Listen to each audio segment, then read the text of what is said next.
Mi suegra me culpa de que su hijo sea un fracasado y exige que yo trabaje el triple para mantenerlos a ambos.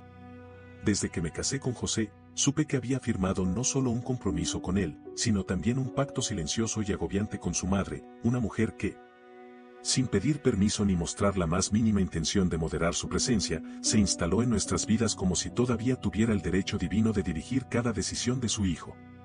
Recuerdo con claridad esa primera conversación que tuvimos apenas unas semanas después de la boda, cuando José y yo comenzábamos a acomodarnos en nuestro pequeño apartamento alquilado y ella, sin siquiera haber sido invitada, irrumpió en nuestra casa para supervisar, según sus palabras, que yo estuviera cumpliendo con mi deber como esposa. Se paseó por cada rincón con el ceño fruncido y los labios apretados, criticando sutilmente el orden, los muebles, la decoración y hasta la comida que había preparado para esa noche. Fue la primera de muchas veces que la escuché decir, en tono aparentemente casual pero con veneno en cada palabra, que las mujeres de antes sabían cómo mantener a un hombre motivado, limpio y con la barriga llena. Y que tal vez yo podría aprender una que otra cosa de su ejemplo. En aquel momento, decidí guardar silencio. Tenía la esperanza ingenua de que con el tiempo ella se calmaría, se daría cuenta de que yo amaba a su hijo, y que nuestra vida en común no era una amenaza sino una nueva etapa. Pero lo que ocurrió fue lo contrario. A medida que los meses pasaron, su presencia se volvió más constante y su opinión más invasiva. José, que en muchas cosas era dulce y atento, tenía una debilidad fatal, la incapacidad de ponerle límites a su madre. Ella lo había criado sola, según decía con orgullo, y siempre repetía que lo había hecho con esfuerzo y sacrificio. Le gustaba recalcar que nadie más que ella sabía lo que era mejor para él, como si eso le otorgara algún tipo de autoridad perpetua sobre su vida adulta.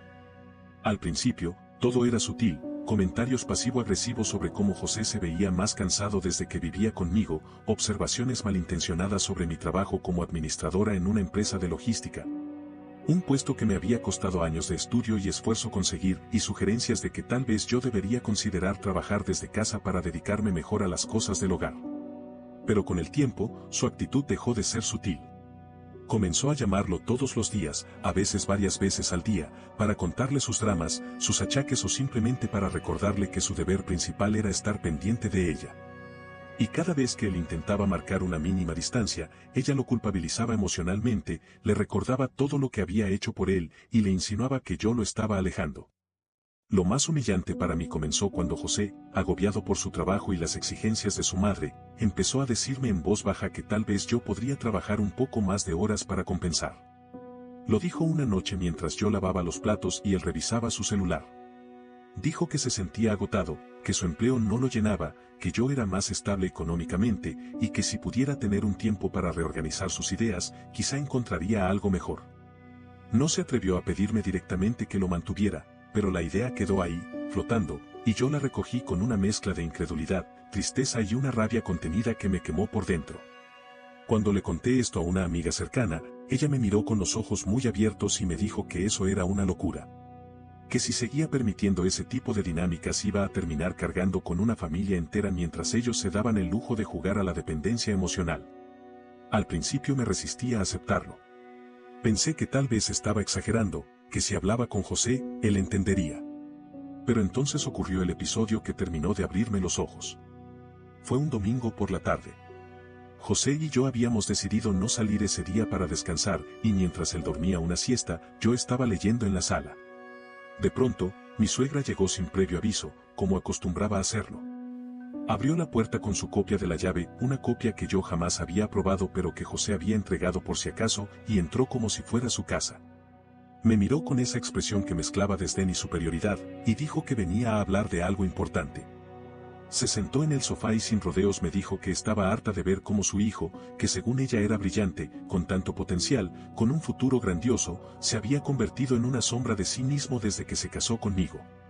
Me dijo con la voz cargada de reproche que yo lo había destruido, que era mi culpa que él no estuviera rindiendo como debía, y que si tuviera un mínimo de decencia, yo trabajaría el triple para compensar lo que le había quitado. Escuché todo en silencio, sintiendo cómo me temblaban las manos y cómo se me formaba un nudo en la garganta. No lloré. No grité. Solo me quedé ahí, sentada, absorbiendo cada palabra como si fueran puñaladas que me estaban dejando sin aliento. Cuando terminó su discurso, se levantó como si hubiera hecho algo noble, y dijo que esperaba que recapacitara. que ella solo quería lo mejor para su hijo, y que si yo no era capaz de darlo, entonces debía hacerme a un lado o compensar con trabajo. Desde ese día, mi visión sobre todo cambió. Empecé a ver con más claridad lo que antes me negaba a aceptar, que estaba siendo víctima de una manipulación sistemática y cruel, y que, peor aún, la persona con la que me había casado no estaba haciendo nada por protegerme. No se trataba solo de una suegra difícil o una suegra metiche. Se trataba de una mujer que me odiaba por ocupar el lugar central en la vida de su hijo, y que haría todo lo posible por destruirme emocional y físicamente, empujándome al límite hasta que yo cediera o desapareciera. En ese momento no sabía todavía lo que iba a hacer. Pero algo dentro de mí cambió para siempre. Y aunque no tenía un plan definido, supe que iba a vengarme. Que no iba a permitir que me siguieran pisoteando. Que iba a exponerla. Que iba a armar una estrategia para devolverle todo el daño que me había hecho. No sería inmediato. No sería impulsivo. Sería frío, calculado y devastador. Porque si ella creía que yo me iba a quedar callada, resignada a mantener a su hijo fracasado mientras ella me insultaba y exigía lo imposible, entonces no me conocía en absoluto. Actualización 1. Había pasado poco más de una semana desde aquel domingo en que mi suegra se presentó sin previo aviso en nuestra casa para vomitar todo su desprecio sobre mí, disfrazado de preocupación materna. Durante esos días, el ambiente en nuestro hogar se volvió espeso, casi irrespirable, como si las palabras que ella había pronunciado se hubieran quedado flotando entre las paredes, contaminando el aire. José notó mi cambio de actitud, por supuesto. Me vio más callada, más distante, pero no se atrevió a preguntar directamente qué me ocurría. Y yo, sinceramente, no sabía si quería tener esa conversación con él todavía. Tenía miedo de que, al decírselo todo de forma directa, su reacción no estuviera a la altura de lo que necesitaba. Temía que me pidiera, una vez más, que entendiera cómo es su madre, o que minimizara lo ocurrido como un malentendido sin importancia. Así que opté por observar, por escuchar, por medir sus reacciones. Quería saber si él mismo era capaz de reconocer que algo no estaba bien. Pero el silencio solo sirvió para corroerme por dentro. Cada vez que lo veía hablando con su madre por teléfono, bajando la voz o caminando hacia otra habitación para que yo no escuchara, sentía que la complicidad entre ellos era más fuerte que el compromiso que había hecho conmigo. Una noche, incapaz ya de contener toda la rabia acumulada, me senté frente a él después de la cena, lo miré directamente a los ojos y le dije que necesitábamos hablar. Al principio, José adoptó esa expresión de resignación que usaba cada vez que anticipaba un conflicto. Pero esta vez no me dejé interrumpir. Le conté, sin omitir ni un solo detalle, todo lo que su madre me había dicho durante su visita, todo lo que me había exigido y todo el desprecio con el que me había tratado. Le dije que ya no podía tolerar más abusos, que estaba al límite, que me sentía humillada, sobrecargada, y que su pasividad era casi tan dañina como las palabras de su madre. Él no dijo nada durante varios minutos. Bajó la cabeza, se frotó el rostro con ambas manos y finalmente admitió, en voz baja, que lo que su madre había hecho era inaceptable. Me dijo que la quería, que sabía que había sido una madre sacrificada, pero que a veces se pasaba de la raya. Le pedí, con una firmeza que no solía usar, que le pusiera límites de una vez por todas. Le dije que, si no estaba dispuesto a hacerlo, no podríamos continuar como pareja. Y lo dije en serio. José me prometió que hablaría con ella. Que le dejaría claro que no podía meterse así en nuestras vidas, que debía respetar nuestro espacio y, sobre todo, que tenía que dejar de culparme por todo lo que, según ella, su hijo no había logrado en la vida. Yo quería creerle, aunque parte de mí ya estaba cansada de promesas vacías. De todas formas, esperé. Le di el beneficio de la duda, como tantas veces antes. Pensé que, quizás, enfrentarse a su madre era un proceso difícil para él y que necesitaba tiempo para hacerlo. No tenía idea de que, en lugar de aclarar las cosas, lo que había hecho era encender una mecha mucho más peligrosa. Un par de días después, mientras trabajaba desde casa, recibí en mi teléfono un mensaje de texto que al principio pensé que era spam. Tenía varios párrafos, todos con mayúsculas intercaladas, signos de exclamación y errores de ortografía por la furia con la que claramente había sido escrito. Pero al leer la primera línea, supe de inmediato quién lo enviaba. Mi suegra comenzaba diciendo que era una lástima que yo hubiera envenenado a su hijo contra ella, que se notaba que yo tenía experiencia manipulando hombres para sacarles provecho. Que seguramente yo había planeado todo desde el inicio para quedarme con lo poco que él tenía. Me acusó de egoísta, de ambiciosa, de ser una mujer sin valores, y terminó diciendo que era mi obligación trabajar el triple si eso ayudaba a que su hijo no tuviera que rebajarse a aceptar cualquier trabajo mediocre. El nivel de desprecio en ese mensaje fue tan brutal que tuve que leerlo 2 veces para estar segura de que no lo estaba imaginando. Estaba temblando. No porque me sintiera intimidada, sino porque no podía creer que, después de todo lo que había hecho por sostener nuestra casa, por apoyar a José incluso en sus decisiones más cuestionables, la única respuesta que recibía era ese vómito de resentimiento. Lo peor fue que José, cuando le mostré el mensaje, no reaccionó como yo esperaba. Se sorprendió, sí. Me dijo que no sabía que su madre me odiaba tanto. Me pidió disculpas. Pero no se indignó, no se enfureció, no se puso de pie para ir a enfrentarla. Solo me abrazó en silencio y repitió, una vez más, que su madre era así, que no sabía expresarse de otra manera y que él intentaría hablar con ella otra vez. Para mí, ese momento marcó una línea divisoria. Me di cuenta de que no podía seguir esperando que José se transformara de un día para otro en un esposo firme y protector. Comprendí que, si quería salir viva de esa dinámica asfixiante, tendría que tomar las riendas por mi cuenta. Lo miré mientras hablaba, mientras justificaba con suavidad la violencia emocional de su madre. Y me prometí a mí misma que no iba a permitir que esa mujer siguiera tratándome como una sirvienta que debe mantenerlos a ambos por obligación. Empecé a trazar un plan, a imaginar las pequeñas piezas que tendría que mover para protegerme, para aislarla, para exponerla. Aún no sabía cómo, ni cuándo, pero por primera vez sentí que la rabia se convertía en combustible, en dirección. La primera etapa de mi venganza no sería una explosión inmediata. Sería algo más sutil, recoger pruebas, guardar mensajes, registrar comportamientos, documentar cada ataque. Si José necesitaba tiempo para despertar, entonces yo usaría ese tiempo para prepararme. No pensaba quedarme esperando a que su madre me destruyera poco a poco. No después de ese mensaje. No después de todas las humillaciones. Mi paciencia se estaba agotando, y muy pronto, esa mujer iba a entender que la supuesta no era débil que había menospreciado desde el primer día era mucho más fuerte, astuta y peligrosa de lo que jamás se imaginó. Actualización 2. Habían pasado poco más de 4 semanas desde la última vez que hablé directamente con mi suegra, y durante ese tiempo el ambiente dentro de mi casa no solo no mejoró, sino que comenzó a mutar hacia una forma de desgaste mucho más profunda, más silenciosa, pero igual de venenosa. La conversación que José había prometido tener con ella no produjo ningún efecto positivo.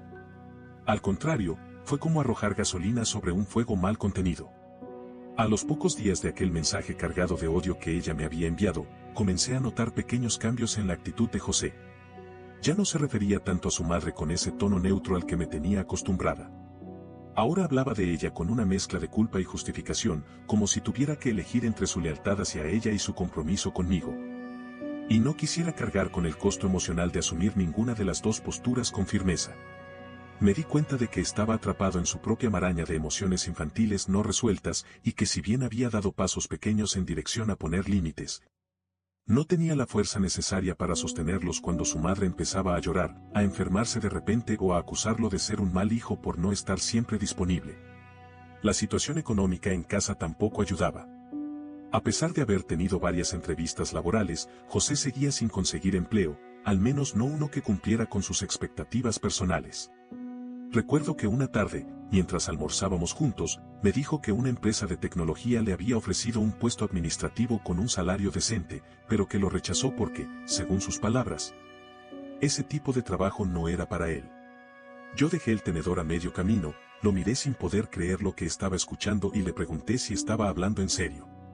Él asintió y añadió que no quería caer en la trampa de trabajar solo por necesidad, que prefería esperar algo que realmente lo motivara. Le dije, sin levantar la voz pero con una frialdad que no pude evitar, que no todos teníamos el lujo de rechazar oportunidades por simple capricho. Que yo estaba reventándome en una empresa que a veces ni siquiera valoraba mi esfuerzo, solo para mantenernos a flote mientras él seguía esperando que el universo le diera un empleo hecho a medida. José me miró como si no entendiera la gravedad de lo que acababa de decir, y en lugar de disculparse o reflexionar, me dijo que le parecía injusto que yo lo culpara por intentar encontrar su vocación. Lo que más me dolió no fue su falta de responsabilidad, sino la sensación de estar sola en una lucha que se suponía que era compartida. Cada día llegaba más cansada del trabajo, física y mentalmente agotada, y lo único que encontraba en casa era una mezcla de evasión, silencio y, ocasionalmente, pasividad cómplice. Y mientras tanto, la figura de mi suegra seguía acechando como una sombra, una presencia constante que se manifestaba en llamadas, mensajes, indirectas lanzadas en grupos familiares o, en el peor de los casos, visitas inesperadas. La gota que derramó el vaso llegó una tarde de viernes. Yo acababa de salir de una reunión complicada en la oficina cuando mi celular empezó a sonar. Era el número de la casa de mi suegra, pero lo ignoré. Al segundo intento, contesté por pura inercia. Lo que escuché al otro lado de la línea me dejó paralizada. Mi suegra, sin el menor pudor ni consideración, me dijo que necesitaba que le comprara un televisor nuevo, porque el suyo estaba demasiado viejo para ver sus novelas con claridad. Lo dijo como si fuera la cosa más normal del mundo, como si yo tuviera la obligación de proveerle los lujos que ni siquiera me podía permitir para mí misma. Traté de mantener la compostura, le respondí que no era posible, que apenas si estábamos saliendo adelante, que ese tipo de gastos eran imposibles de asumir en ese momento. Ella estalló. Gritó que yo era una mezquina, que nunca había hecho nada por ella, que lo mínimo que podía hacer era compensar el daño que le había hecho a su hijo trabajando más duro y ayudándola con lo que necesitara.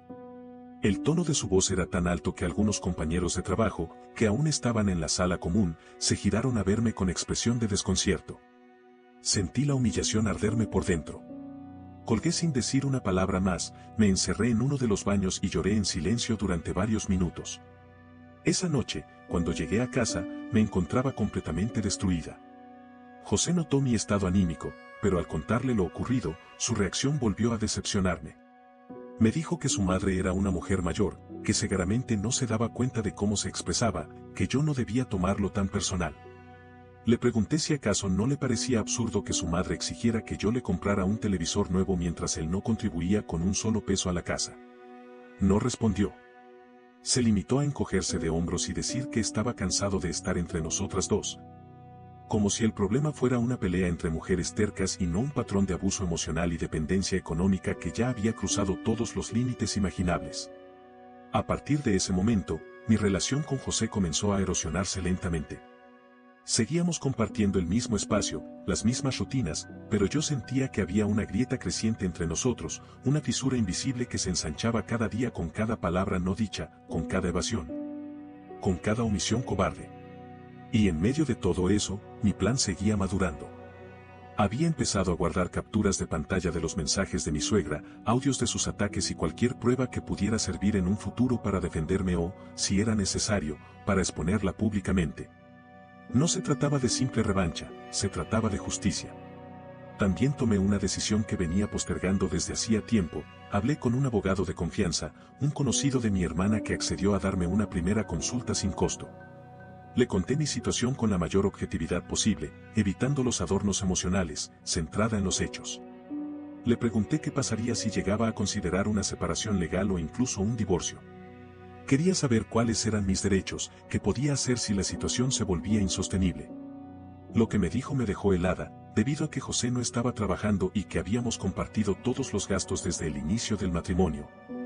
En un eventual divorcio podría argumentar que dependía económicamente de mí y solicitar una pensión compensatoria.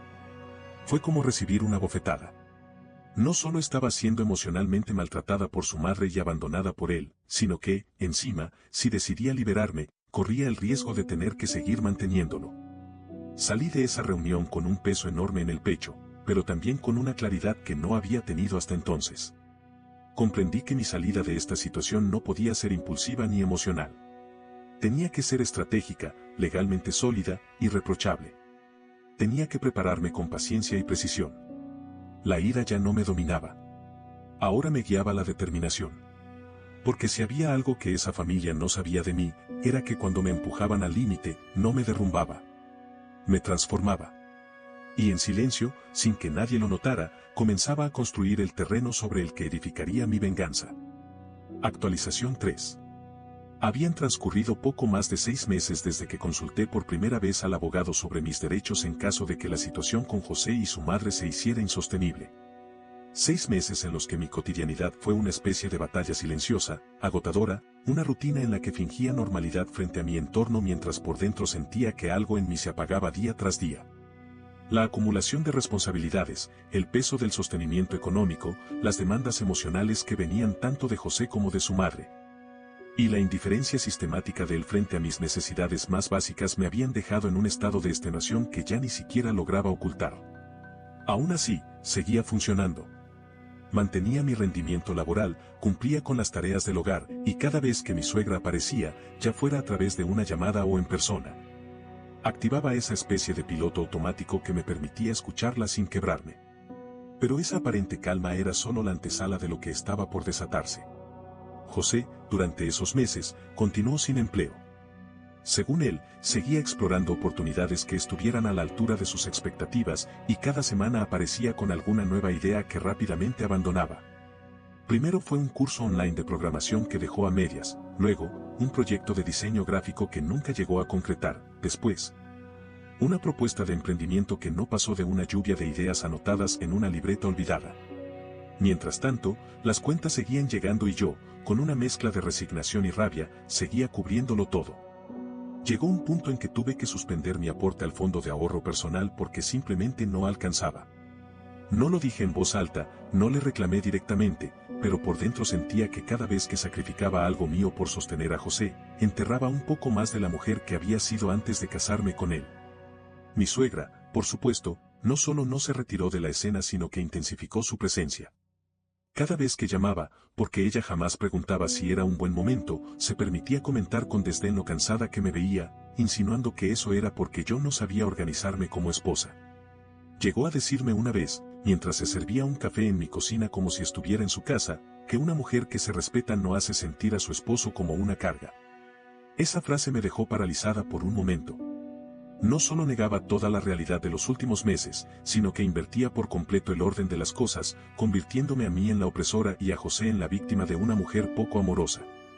Lo peor de todo fue que él, al escuchar ese comentario, no dijo nada.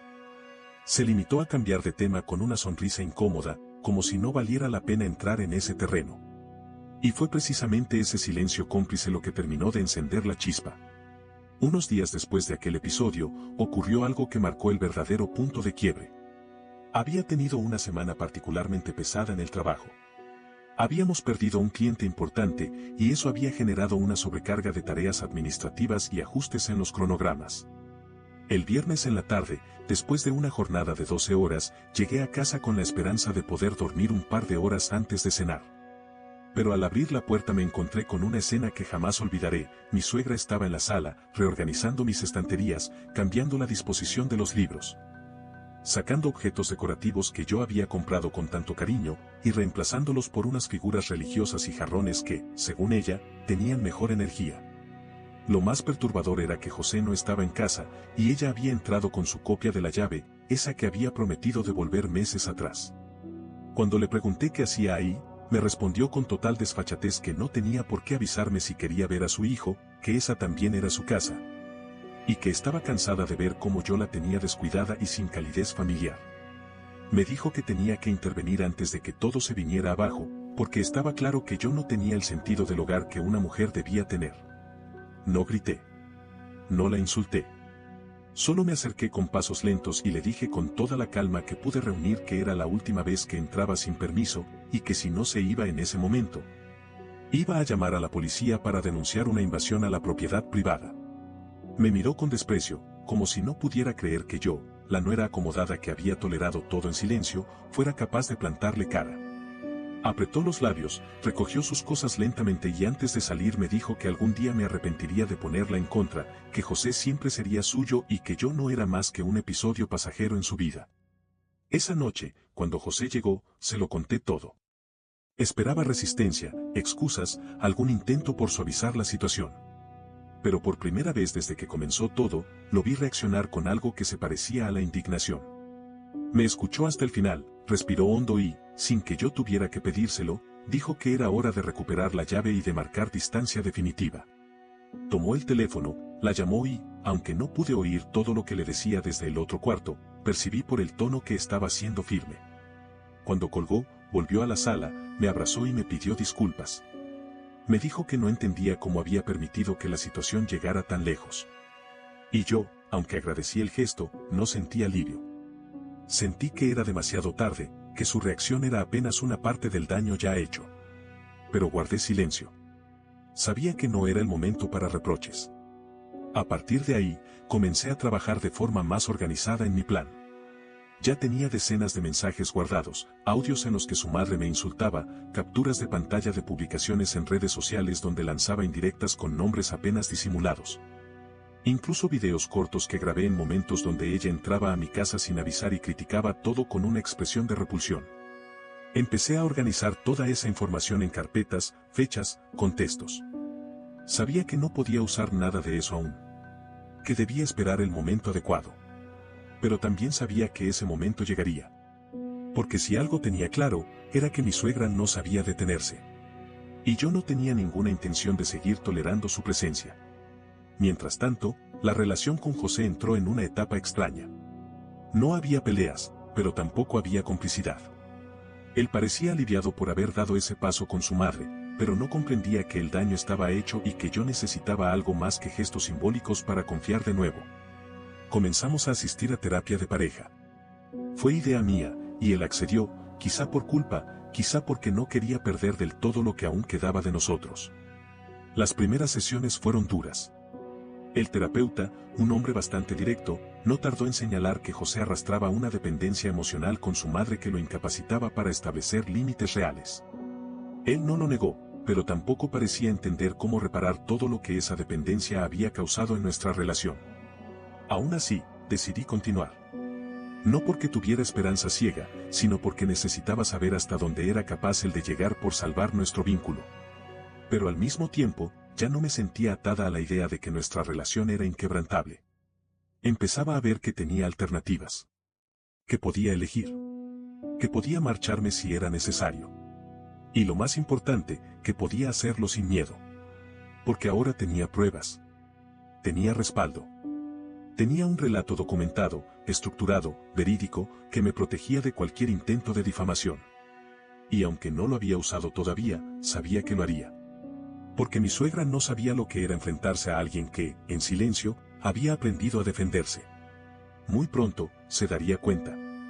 Y ya no podría escudarse en la edad, en el drama, ni en su papel de madre sacrificada. Porque yo estaba decidida a destruir su fachada con la verdad. Y no habría nada que pudiera hacer para evitarlo. Actualización 4. Había transcurrido casi un año desde el primer gran quiebre, desde aquella escena en la sala de mi casa en la que mi suegra, con una insolencia calculada, irrumpió en mi espacio para imponer su voluntad y marcar territorio como si yo fuera una simple inquilina temporal en la vida de su hijo. Durante ese tiempo, todo se transformó de forma silenciosa pero firme. La rutina diaria entre José y yo se volvió más estable a simple vista, más funcional, casi civilizada. Empezamos a desarrollar una especie de convivencia contenida, sostenida por acuerdos tácitos, por sesiones de terapia cada 2 semanas, y por un esfuerzo sostenido de no provocar nuevos incendios. En la superficie, las cosas parecían mejorar. Pero yo, que había aprendido a leer entre líneas, sabía que esa calma era apenas una tregua momentánea, y que bajo ella seguía latiendo un conflicto más profundo, más estructural, que tarde o temprano volvería a explotar. José comenzó a distanciarse de su madre en apariencia. Reducía las llamadas, evitaba visitar su casa y, al menos dentro de nuestro hogar, ya no permitía que ella hablara mal de mí en su presencia. Sin embargo, eso no significaba que el vínculo enfermizo entre ambos se hubiera roto por completo. Era como si hubiera aceptado, racionalmente, que su madre se había extralimitado, pero aún no podía cortar del todo el cordón invisible que la mantenía atada a cada decisión que tomaba. Seguía consultándole cosas irrelevantes, buscaba su aprobación de forma encubierta y, aunque me ocultaba algunos contactos con ella, yo sabía cuando había hablado con ella porque su estado de ánimo cambiaba sutilmente. Se volvía más retraído, más irritable, más propenso a desviar conversaciones. En terapia, el psicólogo lo abordó con delicadeza pero firmeza. Le habló sobre la necesidad de construir una identidad propia, sobre lo destructivo que puede ser arrastrar una lealtad infantil a la vida adulta. José asentía, comprendía intelectualmente el mensaje, pero en la práctica, avanzaba a pasos tan lentos que era frustrante. Y yo, desde mi lugar, empezaba a perder la esperanza de que alguna vez pudiera realmente independizarse emocionalmente. Mientras tanto, mi suegra no se resignaba a su nueva posición secundaria. Aunque había perdido su acceso físico directo a nuestra casa, había encontrado otras formas de mantenerse presente y de recordarme que, desde su perspectiva, yo seguía siendo una intrusa que debía ser corregida o eliminada. Comenzó a usar las redes sociales como su nuevo campo de batalla. Publicaba indirectas en su perfil, citas manipuladas sobre la familia, el deber de los hijos, el rol de la mujer en el hogar, acompañadas de fotos antiguas de José en las que aparecía ella sola con él, como queriendo enfatizar que todo lo que él era se lo debía a ella y únicamente a ella. En más de una ocasión, subió imágenes con descripciones que no dejaban lugar a dudas, frases como cuando un hijo se pierde, la culpa es de la mala compañía que lo aleja de su madre o la que se casa con un hombre. Se casa con su historia, pero no con el derecho a borrarla. Todo estaba dirigido hacia mí, aunque sin nombrarme. Y aunque muchos familiares sabían perfectamente a quién se refería, nadie decía nada. Algunos por miedo, otros por indiferencia, y los más cobardes por simple conveniencia. Lo que mi suegra no sabía era que, mientras ella utilizaba sus redes para proyectar su veneno de forma solapada, yo seguía acumulando pruebas con la paciencia meticulosa de quien entiende que la venganza no se improvisa. Se construye con estrategia. Tenía carpetas digitales llenas de capturas, registros de fechas, publicaciones descargadas, conversaciones de WhatsApp y audios en los que sus verdaderos pensamientos salían a la luz.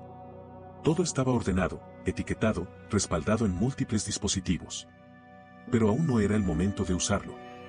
Necesitaba que el impacto fuera absoluto, irreversible, sin posibilidad de negación o manipulación. Y entonces, la oportunidad se presentó de una forma que no había anticipado. Una de las primas de José, una mujer bastante reservada con la que siempre tuve una relación cordial, se comunicó conmigo por privado.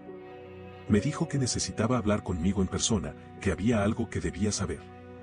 Nos encontramos en una cafetería discreta del centro, y allí me mostró una serie de capturas de pantalla del grupo familiar de WhatsApp en el que mi suegra se desahogaba a diario. Las imágenes eran demoledoras. No solo hablaba de mí con desprecio absoluto, sino que también insultaba a José, lo llamaba débil, fracasado, desagradecido, afirmaba que yo lo tenía embrujado, que lo manipulaba para que la ignorara, y que algún día él abriría los ojos y la dejaría para volver a casa donde pertenecía. Decía que yo era una carga emocional, una interesada que solo estaba con él por conveniencia, y que había destruido la esencia de su hijo. Todo eso lo escribía con una crueldad escalofriante, sin filtro, delante de familiares que no sabían cómo reaccionar o simplemente preferían ignorarlo. La prima me confesó que no aguantaba más ver esa situación, que estaba harta de su manipulación emocional y de cómo intentaba manipular la imagen pública de todos los que no se sometían a ella. Fue su gesto lo que me dio la señal que necesitaba. La red se estaba debilitando desde adentro, y eso significaba que era hora de actuar. Decidí que no sería una confrontación directa. No valía la pena enfrentarla cara a cara, porque su naturaleza narcisista solo sabría defenderse con llanto, victimismo y amenazas. En cambio, opté por la exposición silenciosa pero devastadora. Subí una publicación en mis redes personales, solo visible para la familia extendida, en la que compartí una recopilación cuidadosamente seleccionada de pruebas. No incluí insultos ni juicios, solo los mensajes y audios textuales, sin ninguna edición. Añadí una breve introducción explicando que durante años había sido atacada y difamada por una persona que jamás aceptó mi lugar en la vida de José, que había tolerado demasiado por amor, pero que ya no podía seguir callando. Dejé que los hechos hablaran por sí solos. Cerré los comentarios, bloqueé las reacciones, y esperé. Lo que ocurrió después fue una cadena de reacciones silenciosas pero poderosas. En privado, varios familiares me escribieron para pedirme disculpas por no haber visto lo que estaba pasando. Otros me confesaron que temían a mi suegra desde hacía años, que les había hecho lo mismo a otros miembros de la familia y que, por eso, se mantenían alejados. Algunos incluso me agradecieron por haber tenido el valor de exponerla. Por supuesto, ella también reaccionó. Me mandó un mensaje furioso diciendo que la había traicionado, que había manipulado todo para dejarla como una villana, que iba a demandarme por difamación. Lo eliminó minutos después, pero yo ya había guardado una captura. No respondí. No era necesario. Lo que había hecho ya estaba hecho. Y, por primera vez en años, me sentí en control. José, cuando vio todo lo que publiqué, se quedó en silencio por varios minutos. Luego, me miró y dijo que no sabía que su madre lo odiaba tanto como para hablar de él con esas palabras. Me confesó que había vivido toda su vida creyendo que su madre lo protegía, que lo cuidaba, pero que ahora entendía que lo había moldeado para que fuera dependiente, sumiso, incapaz de ver más allá de ella. Me pidió perdón, me abrazó, y dijo que necesitaba un tiempo para procesarlo todo. Yo no respondí. Solo asentí. Porque en el fondo sabía que ese proceso le correspondía a él y solo a él. Mi venganza no fue estridente. No necesitó gritos, ni confrontaciones públicas, ni peleas interminables. Solo necesitó la verdad, meticulosamente documentada y expuesta en el momento adecuado. Y aunque sé que mi suegra seguirá siendo un espectro rencoroso en nuestras vidas, ahora sabe que no puede acercarse sin consecuencias. Ha perdido el poder. Su máscara se rompió. Y yo, por fin, empiezo a recuperar lo que durante años me intentaron arrebatar, mi voz, mi paz y mi dignidad. Actualización final. Había pasado poco más de 1 año y medio desde aquel día en que decidí exponer a mi suegra públicamente. A veces, cuando pienso en todo lo que ocurrió desde el inicio, me cuesta creer que haya sido mi propia vida. La transformación no fue inmediata ni carente de tropiezos, pero fue total, profunda y sobre todo, irreversible. Aquella versión de mí que una vez aceptó el abuso en silencio, que soportó humillaciones camufladas de consejos maternales, que cargó con la responsabilidad económica de un hogar mientras era insultada por la misma mujer que debía mantenerse al margen, había quedado sepultada en ese pasado que decidí enterrar sin ceremonia ni despedidas. Y aunque la herida seguía allí, abierta en algunos bordes, la cicatrización había comenzado, y con ella, el nacimiento de una mujer que ya no toleraba migajas ni compartía techo con quien no supiera defenderla con la misma ferocidad con la que ella había aprendido a defenderse sola. En el plano más inmediato, las consecuencias de mi publicación fueron mucho más intensas de lo que había previsto, no por la reacción esperada de mi suegra, que fue tan violenta y victimista como había anticipado, sino por la avalancha de verdades que empezaron a salir a la luz una vez que su imagen fue despojada del blindaje social que había construido durante décadas. Resultó que yo no había sido la única víctima de su manipulación emocional. Varias mujeres de la familia, tías políticas, primas, incluso la exesposa de un hermano mayor de José, se comunicaron conmigo en las semanas posteriores para contarme que habían vivido situaciones similares. Y que hasta ese momento no se habían atrevido a hablar por miedo al aislamiento familiar o por simple desgaste emocional. Lo que comenzó como una publicación con pruebas concretas se convirtió, sin que yo lo planeara, en un punto de inflexión dentro de la dinámica de poder que ella había mantenido durante años. Ya no podía controlar el relato.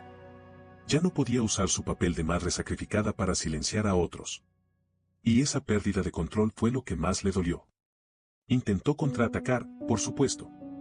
Durante semanas, se dedicó a escribir publicaciones que rozaban lo delirante, alternando entre la exaltación de sus propios logros como madre y las acusaciones veladas, y a veces directas, hacia mí. Llegó a insinuar que yo había editado los audios, que había manipulado las conversaciones, que todo era parte de un plan retorcido para alejar a su hijo de ella y quedarme con sus bienes. Como si el único valor que José tuviera en su vida fueran sus pertenencias materiales. Incluso envió mensajes a otros familiares en los que decía que yo estaba descompuesta por dentro y que una mujer que no puede tener hijos busca destruir a la madre del hombre para sentir que es la única que importa. Esa fue la primera vez que me atacó usando mi proceso de fertilidad, una parte de mi vida que siempre habíamos mantenido en reserva y que solo José conocía en detalle. Aquella frase no me dolió por la crueldad, sino por la traición implícita. Saber que ella accedió a esa información porque él, en algún momento, se lo confió, me dejó helada. Supe entonces que, aunque José estuviera intentando cambiar, su madre seguía teniendo acceso a partes de él que yo ya no consideraba seguras. La relación entre José y yo se transformó de forma inevitable. Durante meses seguimos en terapia, y hubo momentos en los que parecía posible reconstruir algo con bases nuevas. Él consiguió finalmente un trabajo estable en una empresa de análisis de datos, lo cual alivió muchísimo la carga económica y, en apariencia, equilibró la dinámica entre ambos. Comenzó a involucrarse en tareas domésticas, mostró más disposición para escuchar. E incluso bloqueó a su madre durante un par de semanas después de que ella le enviara un mensaje lleno de insultos tras enterarse que él había respaldado públicamente mi publicación. Pero su culpa era tan profunda, tan enredada con la crianza que había recibido, que cada pequeño paso hacia su autonomía lo sumía en un proceso de duelo. Lloraba en terapia, hablaba de su infancia con un dolor contenido, y más de una vez me confesó que no sabía cómo ser un hombre si no estaba cumpliendo con las expectativas de su madre. Yo lo acompañé en ese proceso con toda la empatía que me fue posible, pero al cabo de unos meses, comprendí una verdad que ya no podía seguir evadiendo. Lo que José necesitaba sanar era tan profundo y estructural que yo no podía cargar también con esa responsabilidad. Lo amaba, sí, pero no al precio de seguir posponiéndome a mí misma. Y no después de haber peleado tanto por recuperar mi dignidad. Decidí separarme. No fue una ruptura violenta ni dramática. Fue una conversación larga, dolorosa, sincera. Le dije que valoraba su proceso, que admiraba el esfuerzo que estaba haciendo por desmontar los mandatos heredados, pero que yo ya no era la misma mujer que había comenzado ese camino a su lado. Le dije que necesitaba cerrar ese ciclo por completo, sanar en mis propios términos y reconstruir mi vida sin la sombra de su madre proyectándose sobre todo lo que hacíamos. José lloró. Dijo que me entendía. Que lamentaba no haber despertado antes. Que sabía que perderme era parte de la consecuencia de todo lo que había permitido. Y yo, aunque también lloré, me sentí en paz. Porque por primera vez no estaba reaccionando desde el miedo o la rabia. Estaba eligiendo. Estaba diciéndome a mí misma que merecía algo más que sobrevivir. Que merecía vivir en un entorno libre de desprecio, libre de manipulación, libre de cargas ajenas disfrazadas de deberes morales. Tras la separación, me mudé a un pequeño apartamento en una zona más tranquila de la ciudad. No necesitaba mucho. Solo un espacio mío, limpio, en silencio, sin ecos de voces que me exigieran ser más de lo que ya era. Comencé a salir con amigas que había descuidado durante los años de tormenta, retomé mis clases de yoga y dediqué mis fines de semana a escribir, una afición que había abandonado por la rutina asfixiante. Poco a poco, sentí como mi cuerpo comenzaba a descomprimirse, como mi mente se despejaba. Me descubrí respirando con profundidad, durmiendo sin interrupciones, riendo con libertad. Y, sobre todo, sintiendo que el futuro ya no me pesaba como una condena. De mi suegra no volví a saber mucho. Algunas personas me dijeron que estaba recluida en su casa, que seguía intentando manipular a sus otros hijos, que se victimizaba ante cualquier mínimo rechazo. No me interesa. No siento odio hacia ella, pero tampoco compasión. Siento distancia. Siento que forma parte de una historia que me tocó atravesar para comprender hasta dónde era capaz de llegar para protegerme. Y aunque no planeo venganza adicional, sé que si algún día intenta atacar de nuevo, no encontrará a la mujer temerosa que alguna vez toleró sus abusos. Encontrará a alguien que ya no teme destruir todo lo que sea necesario con tal de no volver a ceder terreno en nombre de un respeto mal entendido. Esa es, finalmente, la enseñanza más amarga y más valiosa que me dejó esta experiencia. Que el respeto no es ceder ante la edad, ni ante el parentesco, ni ante la historia compartida. El respeto comienza por una misma. Por saber cuándo decir basta. Por elegir la dignidad incluso cuando el amor amenaza con volverse jaula.